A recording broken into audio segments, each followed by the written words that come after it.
Hello, my name is Rick Wilson. I'm a senior engineering geologist with the California Geological Survey, and I'm the manager of the Tsunami unit at the survey. I'm going to talk about our real-time tsunami evacuation and maritime response decision support tools we are developing for communities and for harbors.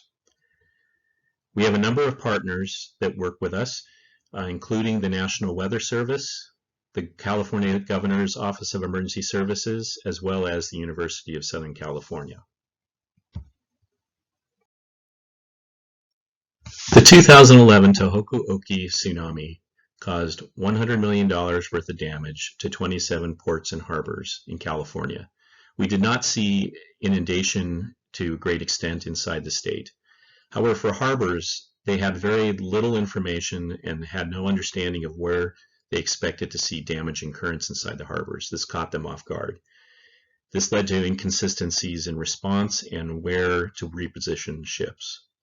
For communities, because we knew that the tsunami was going to be relatively small in California and may not cause inundation, and the tidal conditions were going to be low, this led to some very inconsistent responses also for communities.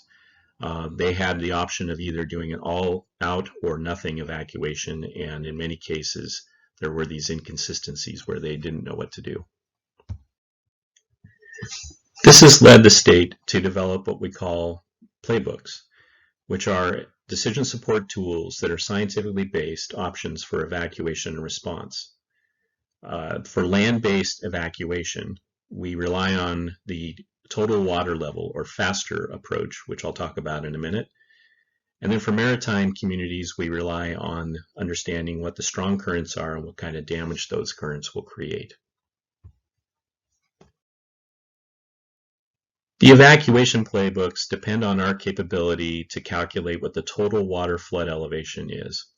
We do this through a very simple approach called the FASTER approach, which incorporates all the different variables that influence flooding, including the forecast amplitude from the tsunami, the forecasted storm and tidal conditions during the tsunami, the error in the modeling for the tsunami amplitudes, and the site run-up potential we have at each location.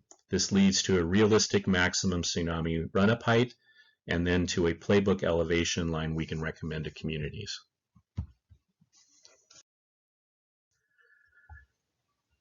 The playbook plans are very straightforward. We provide plans ahead of time to communities, but in real time what we do is we do the FASTER calculation, and then this tells us which is the best recommended plan to use or which phase to use for evacuation. So we provide this information in real time before the tsunami arrives to communities. They can then reference their playbook plan and then determine which is the best plan to use for their response. For harbors, the main thing is the currents. The currents are what cause the damage inside these harbors. So when we have strong and unpredictable currents and eddies being formed, we want to be able to know where those are going to be located.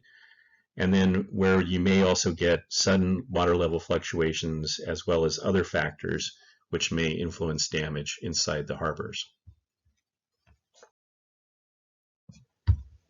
Similar to the evacuation playbooks, we provide this information in real time also to harbors.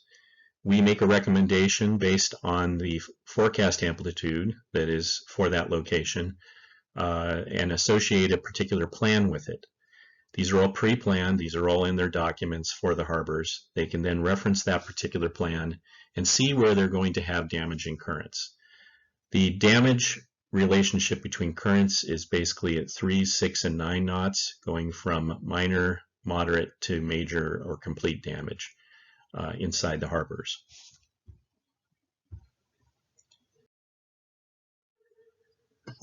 We have a lot of different benefits of this approach. It tailors the tsunami response activities to particular communities and harbors and provides some consistency and standards. It standardizes the approach statewide.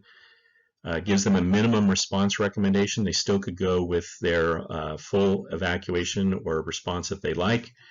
And it could save money by not having to shut down businesses unneededly. Please visit tsunami.ca.gov for more information about our projects and program.